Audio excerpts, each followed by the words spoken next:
Sir, भगवान बुद्ध के ज्ञान स्थली में आपका स्वागत है। आज बोध यहाँ आने का क्या संदेश है और भगवान बुद्ध की दलाई लामा जो भगवान के रूप में माना जाता है तिब्बती बौद्धों में, तो आपका बोध यहाँ आने का क्या संदेश है सर? जी, बहुत बहुत धन्यवाद आपका। मैं डॉक्टर अनंत आशुतोष द्विवेदी हेरिटेज सोसाइटी का महानिदेशक हूँ और मुझे जानकारी मिली कि जनवरी में यहाँ बौद्ध महोत्सव का आयोजन होने जा रहा है।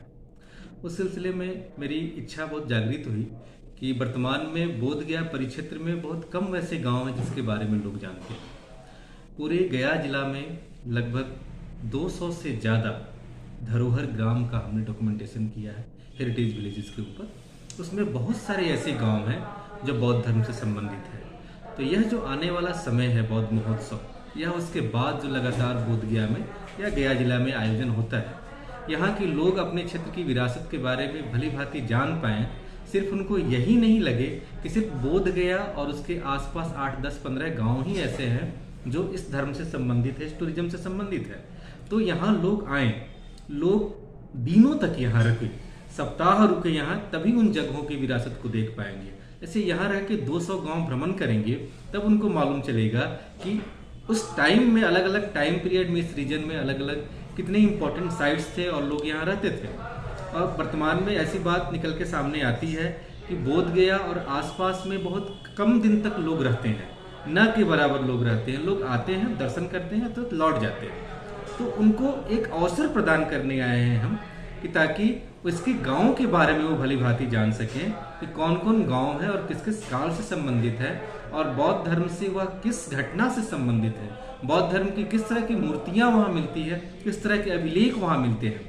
तो इस उद्देश्य से अभी हम लोग बात कर रहे थे जो tourist guide association of Bihar के जितने भी पदाधिकारी लोग हम लोगों के साथ यहाँ उपस्थित हैं, तो यह जान हम लोग भविष्य की योजना बना रहे हैं कि आने वाले समय में कौन कौन से आयोजन हम लोग यहाँ पे रह के कर सकते हैं, आएँ और अपना अधिक से अधिक समय बिताएं। क्या सर, जिस नगरी में ज्ञान की भूमि है, तर्पण की भूमि है और खीर सुजाता ने खीर खिलाया, उस नगरी है, अभी तक डेवलप नहीं किया है। एक निर्देशक पदाधिकारी हैं सर, और बोध यह उर्वेला गांव है जहां शराब की भट्टियां चलती है, उसका उर्वेला गांव ही आज भी मस्तीपुर के नाम से, लेकिन आज भी उत्थान नहीं हो पाया है। आपकी मार्गदर्शन में कैसे उत्थान होगा, जागरूक करने का मार्गदर्शन दे सर। हम सभी जानते हैं कि उर्वेल में जहां भगवान बुद्ध को सुजाता ने जो खीर खिलाया था, उसका प्रमाण भी हम लोगों को इस तरह से मिलता है कि सुजाता नाम का एक सील हम लोगों को मिलता है, एक इंस्क्रिप्शन मिलता है। इसीलिए उस जगह पर सुजाता स्तूप बाद में बनाया गया, बाद के कालों में, लगभग पाल काल में 8वीं से 12वीं सदी में वहाँ पर स्तूप बनाया गया। उसके बारे में उन जगहों को अधिक से अधिक विकसित करने का सबसे अच्छा तरीका है कि हम अधिक से अधिक लोगों को जागरूक करने में सफल हो पाए। जब तक लोगों को हम जागरूक नहीं कर पाएंगे तब तक वह क्षेत्र विकसित नहीं होता है, वह रीजन विकसित नहीं होता है। जागरूकता विकास की सबसे पहली सीढ़ी है, उसी से हम लोगों को जागरूक कर पाएंगे।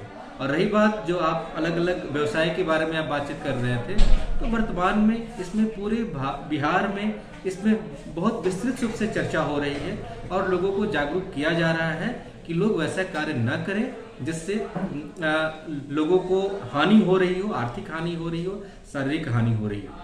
यहाँ पर एक और निवेदन है सर कि बोध या ज्ञान स्थली तो जरूर है, बगल में बड़ी एनजीओ भी चलता है, लेकिन जिस तरह के एनजीओ चलता है, बिहार से सबसे ज़्यादा एनजीओ बोधगया में चलता है, लेकिन आज तक ST SC OBC अनुसूचित जनजाति के अन्य और वर्गों का भी अभी तक शिक्षा का अभाव गिरते जा रहा है, बढ़ नहीं रहा है। आज विश्वविद्यालय की स्थिति देखा जाए, ये पर्यटन स्थल है, ज्ञान के स्थल है, देश विदेश पढ़ने आते थे, लेकिन आज शून्य हो गया मगध विश्वविद्यालय, जो सबसे बड़ा माना जाता था भारत का। इस पर क्या संदेश देंगे सर? इस पर मेरे ख्याल से सरकार की तरफ से कुछ परिवर्तन किया गया है। मगध विश्वविद्यालय के सेशन को लेके जैसे अखबारों की सूचना के माध्यम से खबरें मिल रही है, उसको अपडेट करने का प्रयास किया जा रहा है। और जब तक हम तो एक ही बात कहते हैं, हर चीज़ का साधन है, जब तक कॉमन मैन, विश्वविद्यालय के विद्यार्थी लोग, उस रीजन की आम जनता जब तक जागरूक नहीं होंगे तब तक कोई अधिकार की लड़ाई नहीं लड़ पाए। जागरूकता ही सबसे बड़ी लड़ाई है।